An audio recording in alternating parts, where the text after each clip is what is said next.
Hello friends आसतु जानिबा आजिर ताजा खबर को पुराना 20 टंकिया नोट 6 लाख टंकार हेउछि बिक्री गोटे थिले बदली जीव आपणक भाग्य।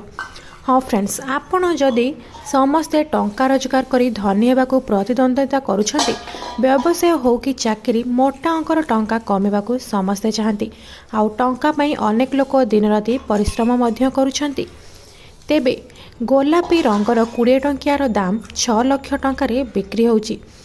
तेबे आपण माने जानि परिबे जे जदि आपणक पाखरे पुराना नोट अछि तेबे प्रति बदल रे मोटा अंकर टंका पाई परिबे, किंतु एथिपाई किछि मापदंड मध्य रहिछि। पुराना 20 टंकिया नोट मूल्यवान होइथाय बट सबु पुराना 20 टंकिया नोट मूल्यवान होई न थाए। किछि निर्दिष्ट नोट रहिछि जहार मूल्य लक्ष लक्ष टंकारे होइथाय। पुराना 20 टंकिया नोट को ऑनलाइन प्लेटफॉर्म बा पुराना जिनिस बिक्री करुथिबा व्यवसायी इत्यादि आपण को सहाय्य करि परिबे। तेबे आसंतो जानिबा पुराना 20 टंकिया नोट किभଳି बिक्री करि परिबे।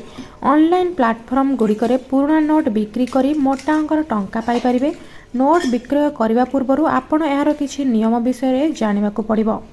जदि आपणकर पुराना 20 टंकिया नोट सीरियल नंबर 786 अच्छी तेबे आपण होई परिबे लक्षपति, कारण 786 को मुस्लिम संप्रदाय अत्यंत शुभ बोली कहा जाए। मुसलमान संप्रदायर लोके घरे सुख समृद्धि पाई एई नोट को किनी थांती। तेणु नोट विक्रय करिवार सुजोग को हाथ छड़ा करंतु नहीं। जदि आपणक पाखरे पुराना 20 टंकिया नोट अछि तेबे एहाकू आपण चेक करंतु आउ तीनोटी थिले आपण को 18 लाख पर्यंत पाई परिबे।